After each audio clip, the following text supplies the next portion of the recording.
Muy cerca del embalse de Valdemurio, en los valles del Oso, este río Quirós en el que nos encontramos guarda un tesoro singular de truchas. Aquí se viene a pescarlas, pero digamos que de forma distinta, digamos que viviendo el lugar, preservando una tradición y encontrando una conexión con la naturaleza realmente única. Voy a intentar vivirlo. Me planteo hoy el reto de conseguir pescar aquí en el Quirós una trucha. Soy Juan Ramón Lucas y esto es Forjando Historia.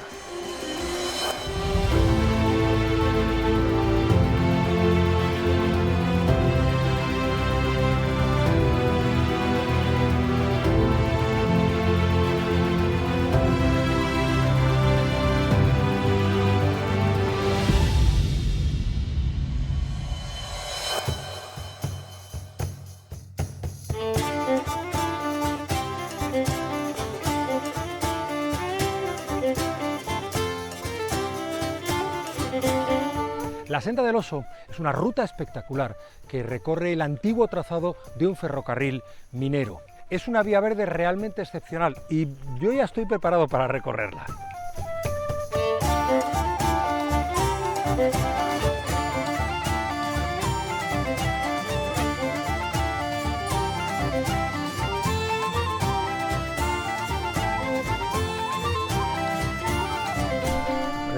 ¿Qué tal? Toño, Guarda. ¿qué tal? ¿Cómo Bien, estás? ¿tú? Me alegro de verte, muy bien. Yo también. Pues fascinado por este lugar, francamente, fascinado. La Senda del Oso. La Senda del Oso, exacto. ¿Por qué se llama Senda del Oso? Bueno, mira, la Senda del Oso surgió pues a finales de los años 90 como recuperación de aquellos antiguos trazados de ferrocarriles, tanto de mercancías como de personas, para recuperarlos como vías verdes. Pues esto que recorremos ahora, un trazado de unos 30 kilómetros. 30 kilómetros. 30 kilómetros, en una forma de Y, era el antiguo trazado de ese ferrocarril que te decía, que bajaba el carbón, bajaba el mineral de hierro a la fábrica de armas de Trubia.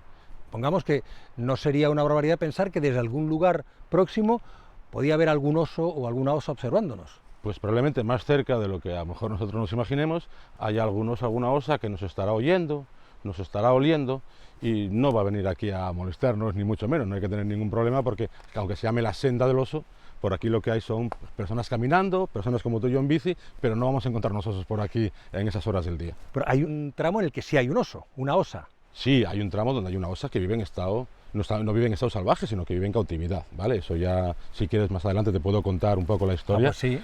Pero no es una osa en libertad, ¿vale? Vale, de todas formas podemos seguir esta senda y nos encontraremos a la osa y otras muchas cosas interesantes que puede tener todo este recorrido. Claro, porque sobre todo esto es rico en cuanto a paisaje, sobre todo de un paisaje con desfiladeros. Vamos a cruzar ahora el desfiladero de Peñas Juntas, venimos del desfiladero de Valle Cerezales, el embalse de Valdemurio, tiene muchos recursos que a la gente que viene aquí de turismo, viene por eso, turismo y naturaleza, aquí no vienen a sol y playa, lógicamente. No, desde luego yo estoy fascinado y oye, me encantará seguir descubriendo esto contigo, Toño. Pues cuando tú quieras. Tiramos para abajo. Pues venga, nos vamos. ¡Hala! Esclavos de la intensidad.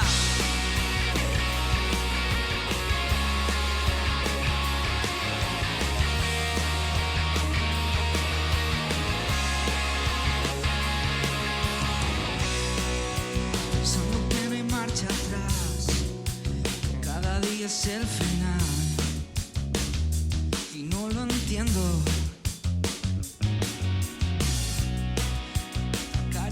La ansiedad. Oye, qué maravilla, Toño, ¿eh? Qué recorrido, qué fácil. Claro, La esto bici es va andando. una senda que es apta para todo tipo de públicos. Suele venir mucha familia, con críos, las bicis vienen todas con acople para críos pequeños, todo tipo de edades. Y otra forma que también se puede hacer la senda es caminando.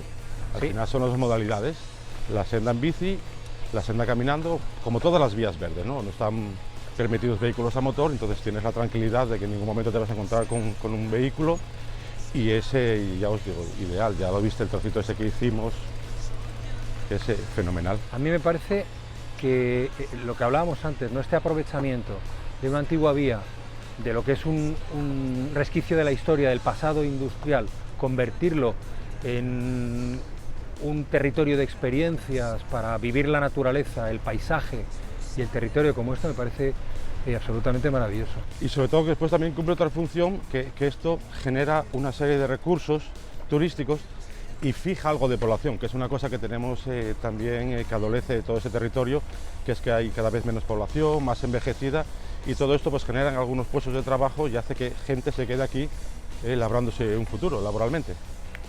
Oye, y una cosa, Toño, Dime. ¿la osa dónde está? Pues nada, 2 kilometritos más abajo y llegamos a ver a Molina. Ah, perfecto, pues vamos. Ya vas a amanecer otra vez buscando esclavos de la intensidad, soñando con arder, florecer. Ya vas a amanecer otra vez buscando una razón, esclavos de la intensidad. Si no me equivoco, está ahí la osa. Sí, ahí tienes a Molina, mira. Molina. Sí. Y ella vive aquí sola. Sí, mira, tiene toda esta montaña que ves aquí, que son aproximadamente 40.000 metros cuadrados, 4 hectáreas, pues lleva viviendo aquí desde el año 2013. Este animal pues tuvo una historia triste.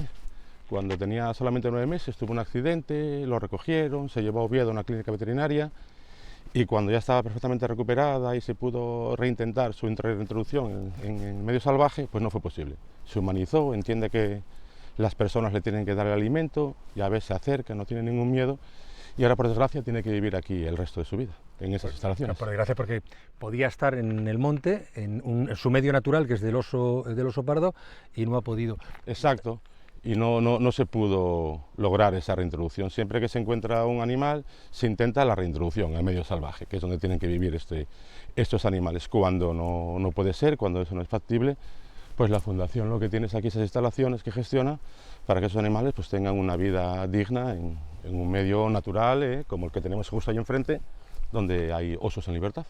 ¿La Fundación cómo se hace cargo de ella? Es decir, se encarga de alimentarla, de cuidar que esté bien de salud, todo lo que es observarla y hacer un seguimiento. Exacto, estas instalaciones, estas que tienes aquí, junto con lo que tenemos a nuestra espalda, estas instalaciones son del Principado de Asturias. La Fundación tiene la encomienda de gestión del mantenimiento, cuidado y alimentación de las osas, bajo la supervisión de la Administración. ¿Qué come esta osa? Bueno, los osos son omnívoros, comen de todo, ¿vale? Entonces, en esta época del año comen mucha fruta, se le da mucha manzana, se le da pera, se le dan bellotas, se le dan nueces.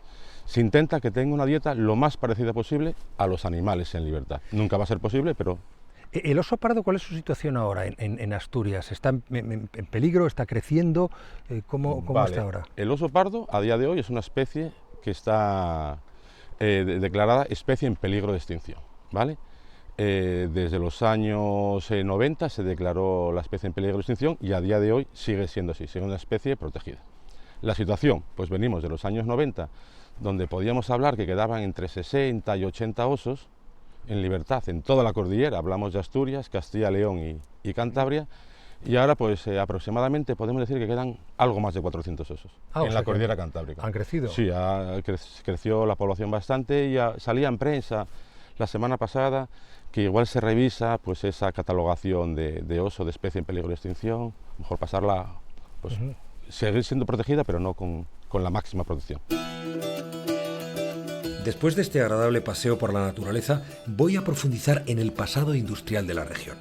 Así que vuelvo al punto de origen, a la puerta de entrada a los valles del Oso. Desde aquí, Trubia, que recibe el nombre de este río afluente del Nalón, partía el antiguo ferrocarril minero de la Senda del Oso. Es también el inicio de la Vía Verde y fue epicentro de la industrialización en toda España gracias a esa real fábrica de armas. Hoy la visitamos y nadie mejor que Toño Huerta, presidente de la Asociación por el Patrimonio Histórico Industrial de Trubia, para servirnos de guía.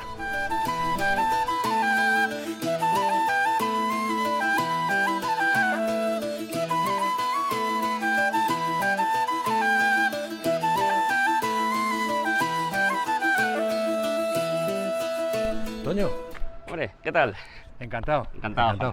Oye, esto es la escuela de aprendices, aquí en pleno centro, en el cogollo de Trubia, este monumento. ¿Qué sentido tiene? ¿Qué es? Este es un símbolo, de hecho este año se celebra el 175 aniversario de la primera escuela de formación profesional de España.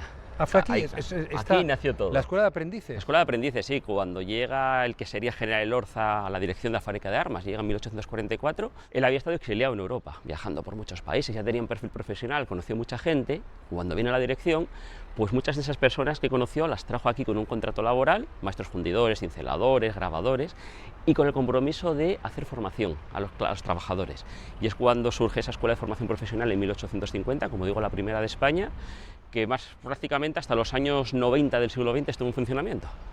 Ahí delante está la fábrica de armas, la antigua fábrica de armas, cruzas el puente y te encuentras un barrio que a mí esto me transporta al siglo XIX. Totalmente, de hecho viene de esa época. Efectivamente, las oficinas que vemos al otro lado del puente, que son las oficinas nuevas, entre comillas, son del año 1918. También aquí todo es muy antiguo. Pero efectivamente este barrio, Junigro, luego te hablo de ese nombre que tiene origen vasco, del euskera, es un barrio que surge también bajo la dirección de Elorza. Estamos hablando del barrio obrero más antiguo de Asturias, más o menos empieza a construirse en 1850, y ahí lo tenemos. Es un barrio donde yo nací, por cierto. Ah, ¿tú naciste aquí? Yo nací en esta calle, justo ¿En esta de aquí, misma calle? en esta misma calle, qué bueno. ahí nací yo. Qué bueno. Sí, sí. Vamos a ir andando hacia allí. Sí, claro. Sí, cuéntame lo que sabes, pero ya, sí. yendo por tu calle. Empieza a desarrollarse, bueno, podríamos decir por fases. Este bloque que vemos más a la izquierda es el que conserva la mayor originalidad, sobre 1860. Amarillo, sí, que tiene un aire inglés clarísimo. Sí, de hecho ahora son viviendas tanto la planta baja como la superior, pero en origen la planta baja eran talleres, caballerizas y demás, lo que pasa que ante la demanda de viviendas se acondicionan. El siguiente bloque es totalmente distinto, es de los años 40 del siglo XX, era como el anterior, pero uno de los bombardeos que sufre Trubia durante la Guerra de España pues es destruido. Posteriormente ya se fueron desarrollando otros barrios, es un valle longitudinal, y si ahora estamos en 2.000 habitantes, pensar que en los años 40 éramos casi 8.000, entonces bueno, claro, porque aquí nació todo. El corazón de Trubia era la fábrica de armas. Sí. Llegaron a trabajar 4.000 personas y pico, si no me equivoco. Sí, más o menos el pico tanto demográfico como de gente trabajando en la fábrica es los años 40 del siglo XX, unas 4.000 personas, podemos redondear la cifra.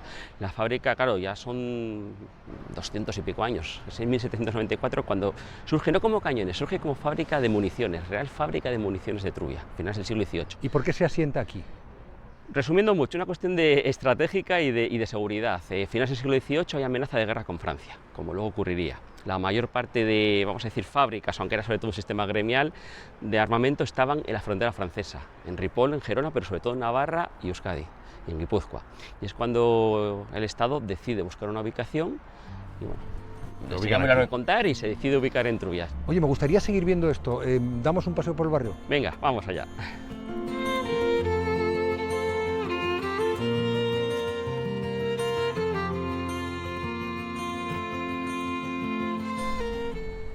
¡Ay, qué bonita! ¿Verdad? Este corredor de madera es... ¿Y esta es original? ¿Esto se construyó con el corredor? No, originalmente era una planta baja. Hablamos eso, sobre 1860, y a principios del siglo XX es cuando se decide, por necesidades poblacionales, se decide ampliar en un piso y hace este corredor, que es una maravilla. Además, ¿sí? Está hecho, como casi todo en Trubia, la fábrica era autosuficiente, está hecho la propia fábrica, tanto la fundición de las barandillas, la madera con los carpinteros, la verdad que es precioso. Oye, claro, esto me hace pensar, o sea, eran autosuficientes y también buscaban que la sociedad lo fuera, quiero decir, esto es como los poblados mineros, aquí estamos hablando de una fábrica de armas, pero como los poblados mineros industriales o como los poblados mineros de aquí que tienen las casas de los trabajadores, los lugares de ocio, el teatro, el economato, esto era como una pequeña ciudad también. Casi podemos decir que hablamos de un paternalismo muy similar, mientras que el otro era un paternalismo industrial, iniciativa privada, aquí es un paternalismo auspiciado en este caso por el Estado y por el Ministerio de la Guerra, el Ministerio de Defensa.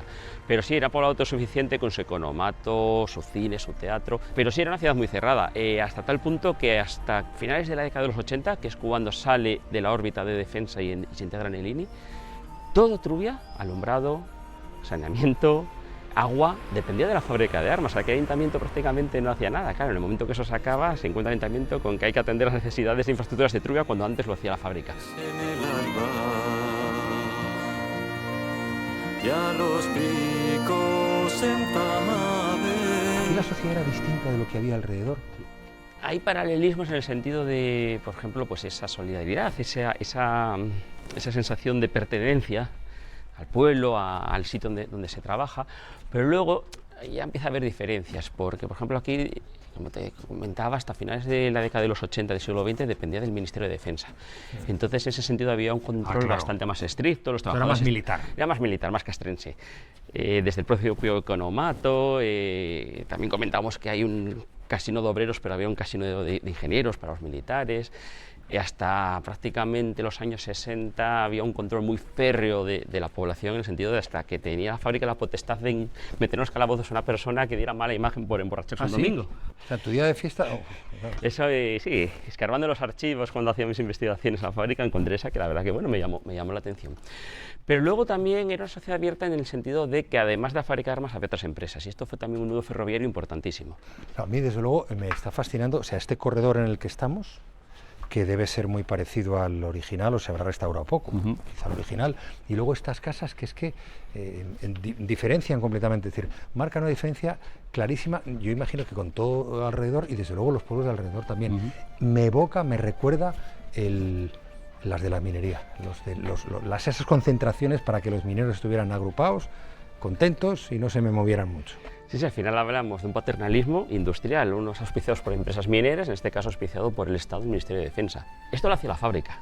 La fábrica era autosuficiente y construía. Esto prácticamente es original, todo este corredor, estas maderas, de finales de principios del 20, perdón. Llama la atención si miramos al de enfrente, que es una tecnología completamente distinta, años 40, siglo XX, porque bueno, el original es bombardeado en la guerra y se hace nuevo.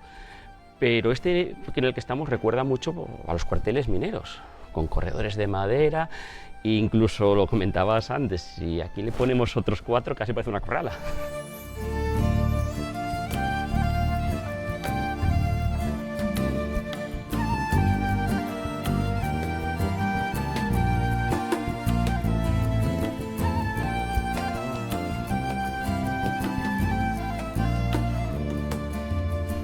El Trubia, Pues el río sí. que os da nombre y que desemboca en el Nalón. Pues sí, desemboca en el Nalón, que nada, ahí mismo, nosotros somos también ribereños del Nalón. Y ahí detrás la fábrica. Sí, estos son lo que vemos, son las oficinas entre comillas nuevas, son de 1918, y ahí tenemos la fábrica al otro lado del río del poblado. Oye, y estaba pensando, claro, estamos hablando de finales del siglo XVIII. Ahí empieza en realidad la industrialización en España, aquí. Sí, podemos ver casi en Asturias y yo creo que podemos decir casi en España empieza aquí. Estamos hablando cuando empieza a funcionar la fábrica, empieza a construirse, es 1794, el año concreto. Salió un poco mala cosa, pero se adelantó en 50 años en lo que iba a ser el modelo industrial asturiano y español, basado en el transporte. Sería el ferrocarril del siglo XIX, aquí hablamos de un proyecto quimérico que eso da para otro programa, que sería canalizar el río Nalón, se llegó a canalizar. Estamos hablando del carbón, se traía carbón de Langreo, y estamos hablando de siderurgia. Aquí en 1797 se enciende el primer horno alto, Volcán se llamaba, había 2, Volcán e Incendio. Otro proyecto que tenemos, que llevamos tiempo y voy a seguir ahora haciendo una nueva campaña, es hacer pues, un centro de interpretación, algo que explique esa historia que estamos hablando de Trubia. Hay varios paneles, que lo hicimos desde la asociación, un poco el apoyo de las industrias, pero lo hicimos desde la asociación, no desde ninguna entidad pública. Desde esos paneles lo llamamos Trubia, Patrimonio de la Industrialización. Yo creo que resume muy bien y define lo que es Trubia, los inicios de la industrialización asturiana. Pues suerte y a ver si podemos conseguirlo. Seguro que sí. Muchas gracias. A ti. Toño. Un placer.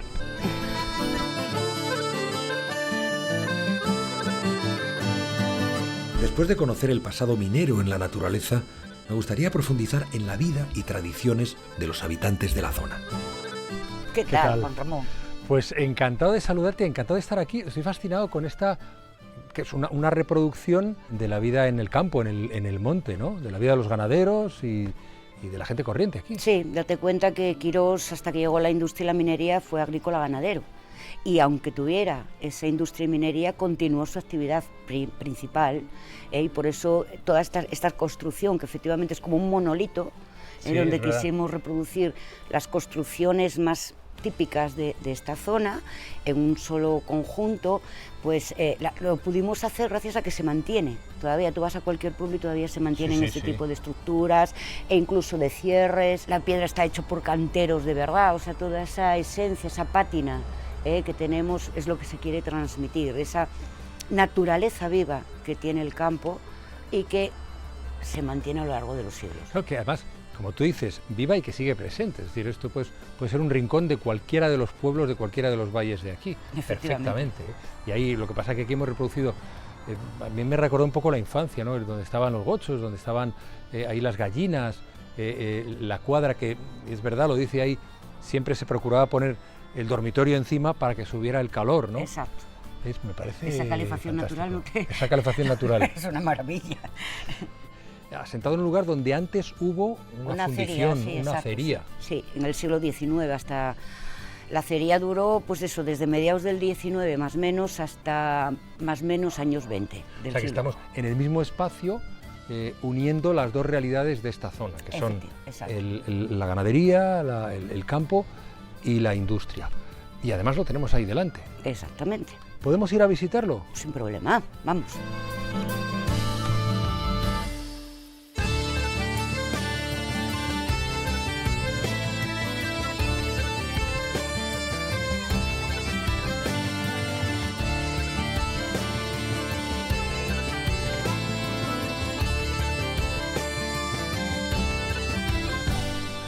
Bueno, veo aquí lo que es la huella industrial, pero ¿esa ropa es tuya? No, no, es solo ambientación, pero queda súper vale. chula. Ah, claro, es que es verdad que es el lavadero. Claro, claro, y además la ropa está comprada aquí en Quirós, en una tienda que todavía subsiste, pero la ropa de los paisanos de antes, que lo tenía ella por ahí guardada.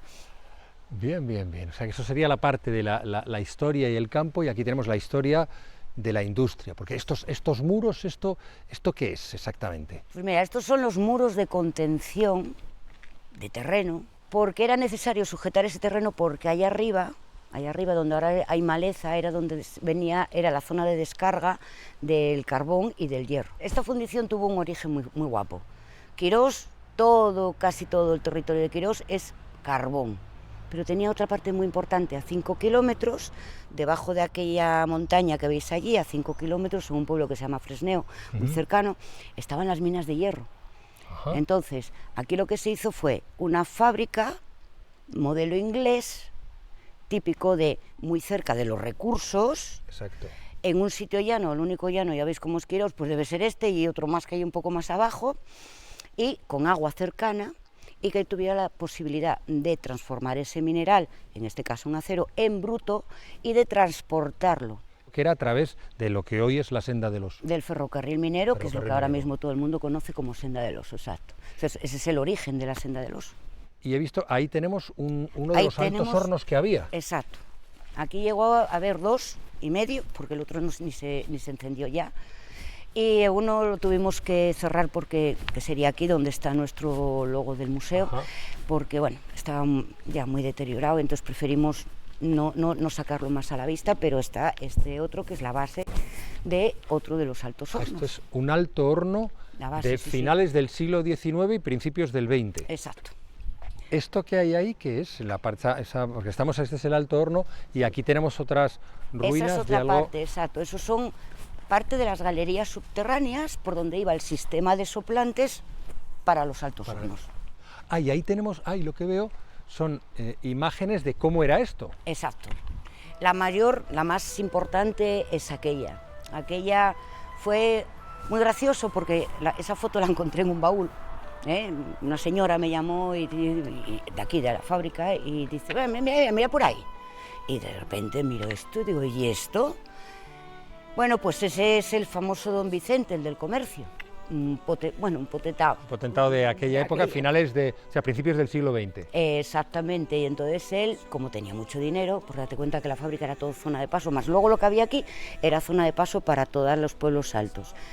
Tenía muchísima pasta. Entonces, entre otras cosas, que se gastó el dinero fue en hacer, por suerte, en comprar una cámara de fotos. Y esa foto está hecha, imagínate qué calidad, porque esto es de una cosa así, qué calidad, para hacerla desde el otro lado de la carretera, desde para allá, desde el pueblo, cogió todo y gracias a él pues tenemos lo que es la fábrica, lo que son los talleres y las escombreras. Como decíamos, este matrimonio entre lo tradicional, lo industrial, un pasado que sigue presente, un pasado que sigue marcando un poco todas estas zonas, y aquí los visitantes lo que se encuentran es esta experiencia y también conocer un poco lo que es Quirós, lo que es toda esta zona, ¿no? Exacto, la gente, es curioso porque la gente cuando llega, Es verdad que etnografía parece que siempre se adjunta a una cosa, a la cosa antigua, a la cosa, o sea, a lo rural. Sí, los orígenes, lo ¿eh? rural, A lo popular. rural. Entonces, cuando entran y ven esto, dicen, ¿y esto? Digo, también es que es historia. Etnografía es historia. Sí. Sí es verdad que Quirós, bueno, pues por desgracia cerró la mayor parte de las minas se cerraron en el 60, a mediados de los años 60, y supuso también una pérdida de población y una pérdida de identidad, porque una vez que la gente emigra, pierde ya sus orígenes, su identidad y bueno, pues y pierde hasta cierto punto parte de su historia, no se transmite de los abuelos a los padres, de los padres a los hijos, ¿sabes? Y eso sí que yo lo noto mucho. O sea, aquí recuperamos la memoria y además una cosa que me ha llamado la atención, la memoria y el lenguaje, porque hay un lenguaje específico, el quirosano de aquí de Quirós. Exacto. Y los carteles y las indicaciones están escritos en quirosano. Exactamente, eso es otra parte, otra pata del museo diferencial. Porque aquí, por suerte, se sigue manteniendo ese quirosano, sobre todo en los pueblos altos, pero brutal, brutal. Y ese otra seña de identidad es tu lengua. Si pierdes esa lengua ya pierdes otra vez tu identidad. Entonces quisimos también, como parte integrante de esa etnografía, ese patrimonio inmaterial. Estoy fascinado, Alba, me parece maravilloso el sitio y cómo al mismo tiempo estoy viendo este pasado industrial y el pasado que es presente ganadero. Me encanta. Pues me encanta que te encante, sinceramente.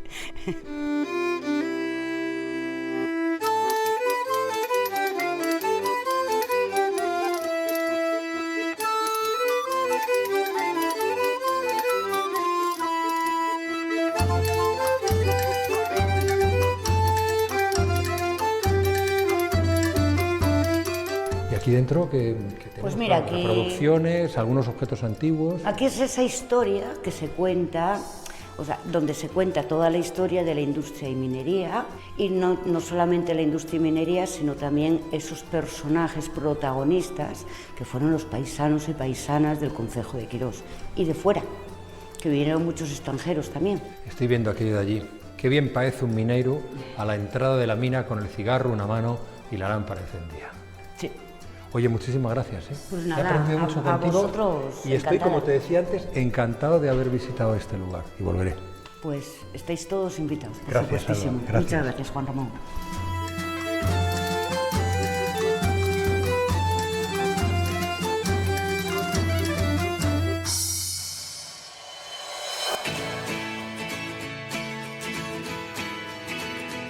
No puedo irme de los Valles del Oso sin llevarme un oso de recuerdo.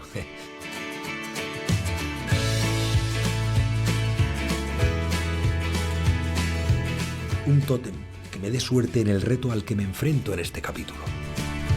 Buenas, ¿qué tal? Hola, Juanra. ¿Cómo estás, Patricia? Perdona, que tenemos las Hola, manos un poco Adrián. sucias. Bien, bien, yo he encantado viendo todo esto que tenéis aquí, que me parece maravilloso. Muchas gracias. Y entiendo que lo que estáis haciendo es el comienzo de esas obras. Sí. Efectivamente. Bueno, esto es, en este caso me has pillado haciendo un incensario, es un quemador de incienso, que se le mete un cono y va a echar humo por aquí. Ah, los conos son famosos para, Los conos de incienso, para sí. meter ahí y que luego salga... Ah, qué bueno. Sí, Qué y esto, bueno. aunque tenga una forma un poco extraña, va a acabar siendo un oso. ¿Y yo tengo que hacer un oso? Sí. Bueno, ponte cómodo, deja la mochila y te vamos a dar Ah, para pues que no se te agradece. puedas manchar, ¿vale? Ah, se agradece, perfecto. Bueno, pues ya sé, pues ya me estaba poniendo... Pues esto pringa un poquito, ¿eh? Un poquito, sí, pero sí. con agua se va bien.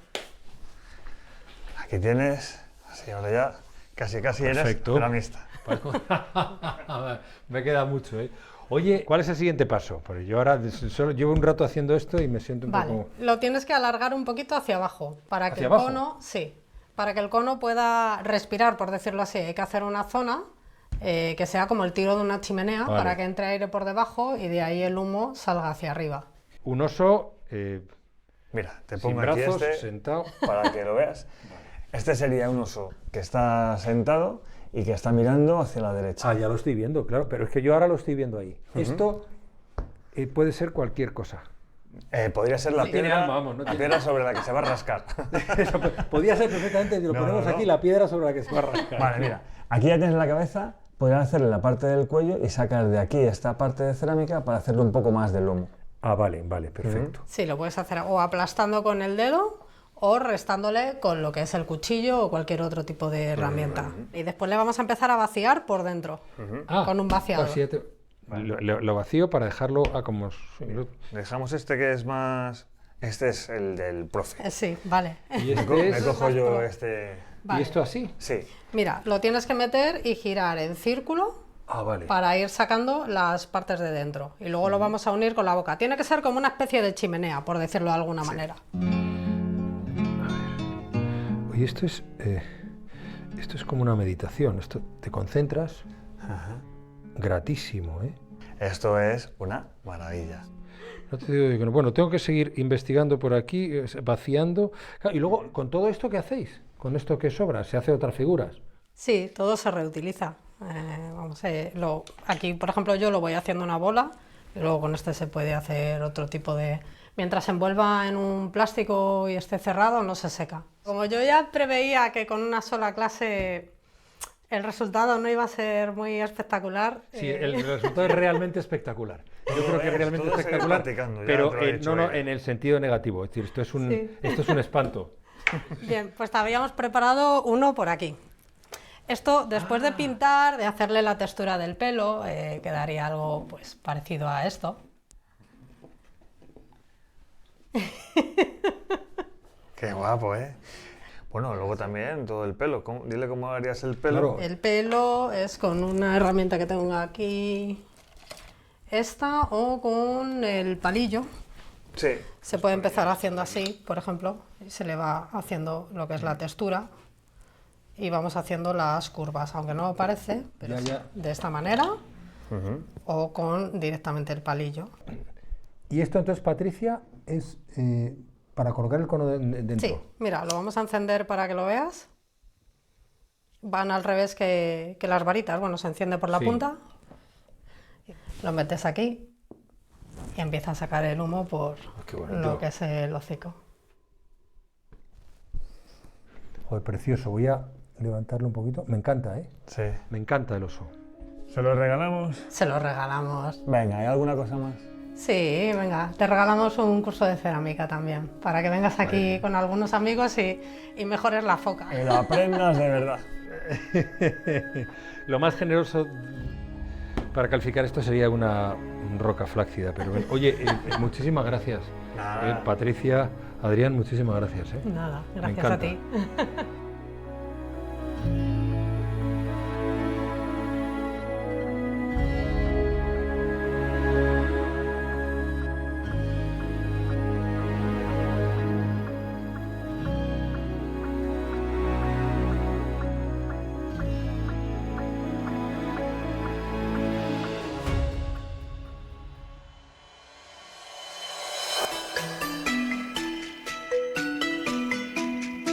Ahora que ya he recorrido el pasado visible de los valles del Oso, bajo a las profundidades del final de la senda.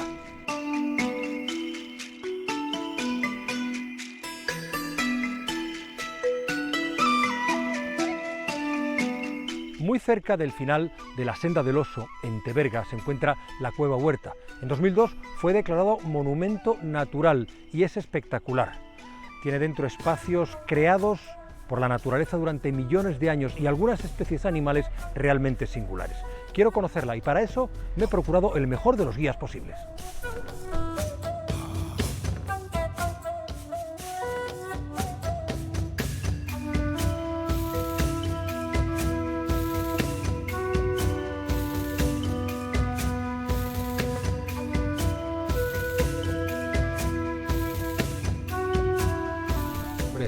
Hombre, ¿qué tal? Tito,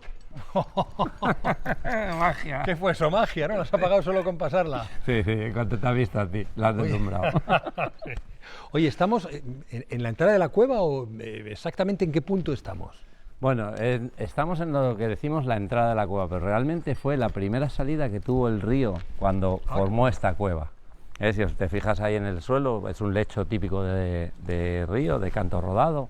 Entonces, estamos en el nivel, digamos, de los más altos, aunque dentro hay más altos, por el primero que salió el río. Todo esto que vemos aquí no existía. Aquí el río era de otra forma. Hablamos de millones de años. Claro, eso estaba, aquí había agua y eso se ha formado, tanto esas profundidades como todo lo que tenemos alrededor, incluso el interior de la cueva, por la acción del agua.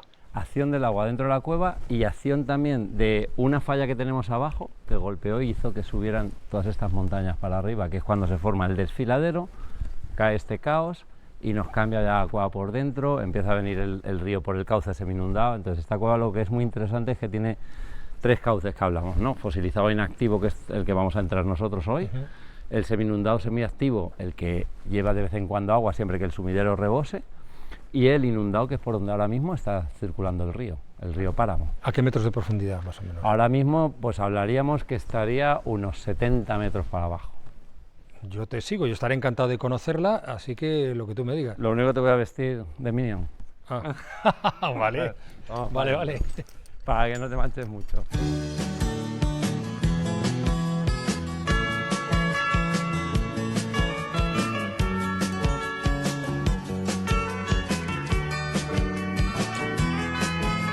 Bueno, ya estamos vestidos de Minion. Sí, ya. Vamos a estar dentro y vamos a ver, de los 3 cauces vamos a entrar sobre el fosilizado inactivo. Vale. Oye, ¿y entramos sobre una pasarela? Bueno, la pasarela se hizo en el 2002 cuando se declara monumento natural y lo que hace es permitir una visita turística en la que no nos tenemos que vestir así porque no nos vamos a arrastrar. Nosotros hoy vamos un poquito más allá que aquello. ¿Me vas a arrastrar? Sí, bien. Hoy va a hacerte sufrir todo lo que pueda. Vender bien la cueva. Y entonces esto es una construcción, por tanto, reciente, o sea, después de que vosotros investigarais el interior de la cueva. Sí, y antes que nosotros, otra mucha gente. En los 70 y los 80, aquí se hacían campamentos de la OGE dentro, donde los chavales estaban una semana dentro. Hay una sala que se llama la del campamento, que se montaban tiendas de campaña. Pero antes, y entraban por aquí sin esto. Sin esto, no existía nada. En el 96 se pone esto, ves que es de hierro. Sí. En el 2002 se pone ya, se protege más la esta y se hace la pasarela del suelo y ya se usa madera. Pues vamos, cuando tú me digas. Bueno, pues date la luz. Aquí. Ahí, muy bien. Vamos para adentro. No quiero ser un rancio héroe de guerra, deja de luchar. Oye, Cito, ¿y aquí vamos a ver murciélagos? Bueno, mira, esa es una segunda figura de protección que tiene esta cueva, el hábitat del murciélago de cueva. Dentro de la cueva tenemos el de herradura grande, el de herradura pequeña y el de cueva. O sea, 3 tipos de murciélagos. 3 tipos de murciélagos. Pues el de cueva, su hábitat, quiere decir, es un hábitat de hibernación, está protegido. Si te fijas, podemos ver aquí esas manchas negras del techo. Sí. Estos son manchas de posadero. Eran sitios donde ellos se posaban. Se cuelgan. Se cuelgan y cuando hacen sus necesidades, pues algo manchan. Suelen estar ahora metidos allá adelante, que hay una verja que nos impide el paso al interior de la cueva, que es donde está cerca su colonia, a 700 metros más o menos de esta entrada. Y esto es solo el comienzo, como un vestíbulo, Sí. una especie de recibidor de esta cueva. Exacto. Esto decimos, la llamamos la sala del infierno, porque luego al salir, ya verás, sobre todo cuando hace mucho calor en el exterior, pues notamos una sala muy caliente. Y salimos de la zona más fría de la cueva, que es cuando pasemos por allí debajo. Te he querido traer por aquí, porque cuando lleguemos allá abajo vas a alucinar dónde estamos ahora mismo. Estamos en uno de los grandes peligros de las cuevas. ¿Qué es una concreción? Una concreción no deja de ser, en este caso, un suelo, vamos, es el carbonato cálcico que concreциona, o sea, igual que decimos hacemos cemento, Sí. ¿no? Y concreциona encima de un suelo. Y que luego, en la acción del río, nos saca todo ese suelo y deja la terraza en el aire. O sea, que estaríamos en una terraza ahora. Ahora mismo, cuando te veas que lleguemos ahí abajo, vas a quedar impresionado que estamos en una terraza, ahora mismo. Me tranquiliza mucho. Menos mal que estás tú conmigo, yo te sigo. Exacto. Yo, por lo menos, voy pisando donde yo pise para Sí, que no sea el sitio que rompe. Exacto, uno tiene la impresión de que está en un lugar sólido, consistente, pero puede que no. Vale, este es el paso más de mayor sensación. ¿Por qué? Otro Porque peligro, otro peligrito, ¿no? Perfecto. Vale, sí, porque vamos a ver Sí. que hay una repisa grande. Si quieres, puedes darme mano. Mira qué cosa, qué casualidad. Ahí va. Qué cosa más alucinante, esto es muy raro verlo. Una planta dentro de la cueva. Esto es algo muy especial. Dices, joder, si aquí no hay nutrientes, ¿de qué vive? Vive realmente de que aquí ha venido algún animalito, la ha traído en sus heces, por casualidad, ha empezado a germinar y encima aquí el agua nos la está manteniendo. Como es verde, no hay... Porque aquí no hay entra sol. luz. Esto es una de las cosas que nos diría que estamos cerca de una salida. El encontrar una planta, determinados animales. Si te fijas ahí abajo, mira cómo luce. Hemos estado en esa terraza sujeta por formaciones como esta. Exacto. Bueno, vamos a seguir descubriendo maravillas. Vamos.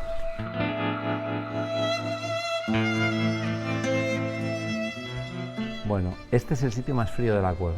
¿Por qué? Sí, se nota. Tenemos 2,5 kilómetros de galería de entre 15 y 60 metros de altura. Ahí delante de nosotros. Ahí delante. Un volumen de aire a 13 grados grandísimo, que intenta equilibrar su presión atmosférica con la del exterior. Cuando hay altas presiones va a salir aire de la cueva. Aire que cuanta más diferencia de temperatura haya, más rápido va a ir.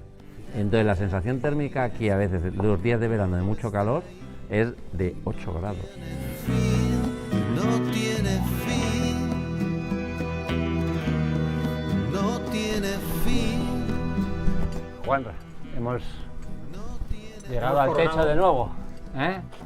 Ahora esto nos va a dar acceso a una sala donde vamos a hacer un pequeño rappel y nos vamos a meter ya en zonas de arrastrarnos, de sufrir un poquillo. Ah, o sea, pero en zona De tranquila y jugarse ya sin la riesgo. vida. No, Vale. hay que jugarse la vida. Bueno, pues vamos, ¿no? Eso, venga, vamos para adelante.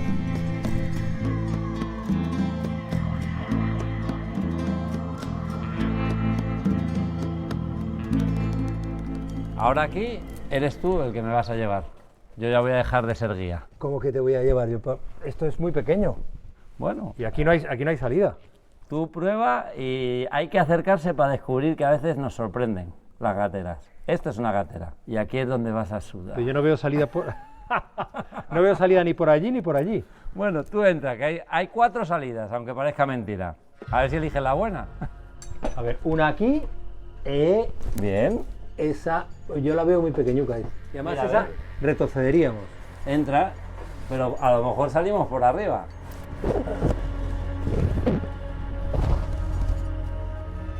Avanza bien. Ay. Ay. No me lo puedo creer. Yo he visto antes este agujero y esto era imposible. Ahora sacas la cadera. Que se noten las clases de yoga. La vaya flexibilidad, ¿eh? Pues sí, realmente me sorprendería si puedo volver por aquí. Pero bueno, entonces Ahora ahora... ya solo te queda una. Pero ahora esta sí que te va a parecer grande. ¿Esta? Esta de aquí. Esto va hacia... ¿Y qué hay ahí abajo? A ver, de la que te asomas me lo cuentas. A ver, de momento parece que tengo salida, pero no sé dónde tengo... O sea, los pies no hay fondo. Y estoy un poquito... A ver, Tito me dice que no pasa nada y yo no veo dónde voy a ir. Pero bueno, ha sido muy bonito trabajar en este programa y en particular perderse en esta cueva. Adiós.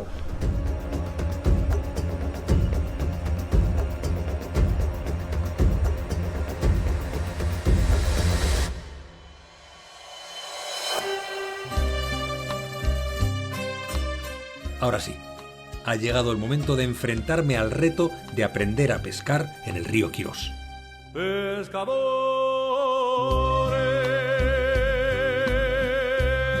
de la costa verdibeña.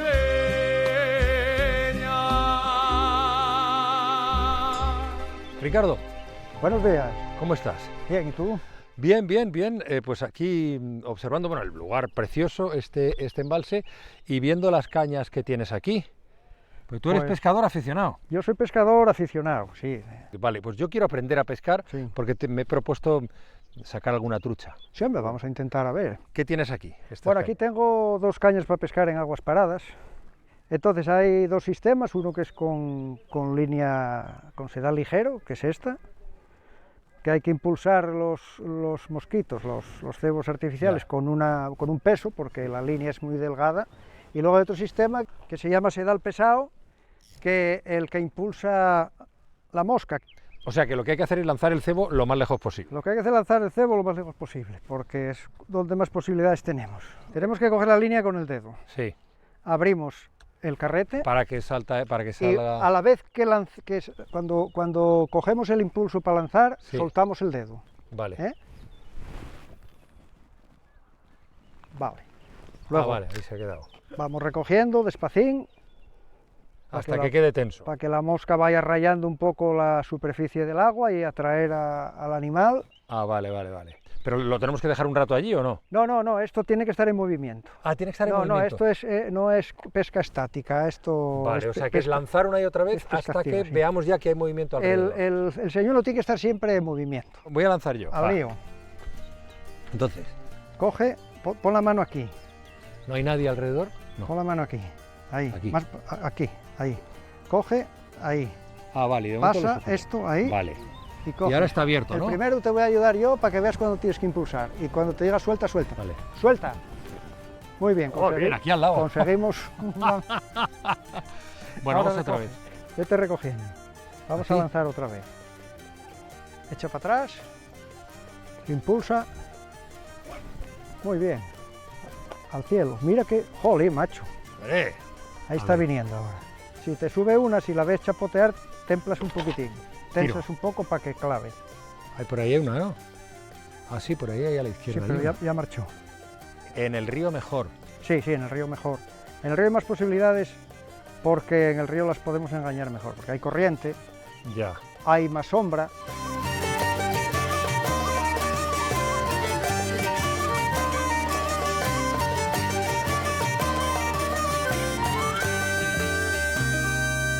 Y aquí vamos a pescar de una forma diferente, porque aquí no podemos lanzar. No, aquí no podemos lanzar porque no tenemos espacio, porque el río es muy cerrado, hay mucha maleza, es estrecho. Sí. Entonces aquí vamos a utilizar una técnica que se llama la llerana, que es con mosca artificial también, solo que en vez de usar una caña de carrete, vamos a usar una caña fija de 5 metros, y es la que nos va a colocar la mosca donde nosotros queramos ponerla para pescar, ¿vale? Y desde aquí se puede ver, yo de momento no veo ninguna trucha. Ellas nos habrán visto a nosotros si es que hubiera alguna. Ellas ya nos vieron fijo. Y ya se largaron. Yo entraría por atrás, despacín, por el final de la tabla. O sea, la forma de pescar, perdona, es río arriba. Río arriba, sí, sí. ¿Por qué? Pues porque la trucha está mirando siempre hacia arriba. La trucha mira siempre donde viene la corriente. Está cazando siempre de cara a la corriente. Vale. Porque todo lo que baja por la corriente se lo zampa. Vale. Bueno, yo eché aquí ahora que estuviste mirando un impermeabilizante ¿Eso qué es? de fabricación casera. Para echar a la mosca para que no se moje el pelo, para impermeabilizar el pelo. Para que la trucha pluma, vea el pelo y... Para que la pluma y el pelo que tiene la mosca no se hunda, para que quede flotando. Cada poco hay que vale. sacudir y echar. Y vamos luego a varé darle. un poco para que seque. Y el sistema es lanzar la mosca para que baje derivando. Y avanzar río arriba. Exactamente. Empezaríamos aquí. ¿Puedo intentarlo yo? Sí, sí. ¿Estás viendo la mosca? Sí.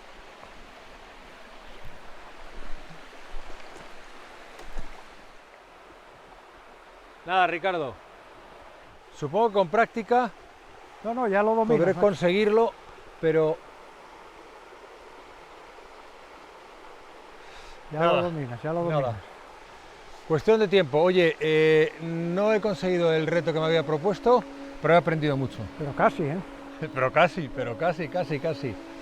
Se acercó una, vio la cosa y se fue. Muchas gracias. No hay de qué. Ha sido un placer, amigo. Encantado. Cuando quieras, aquí estoy.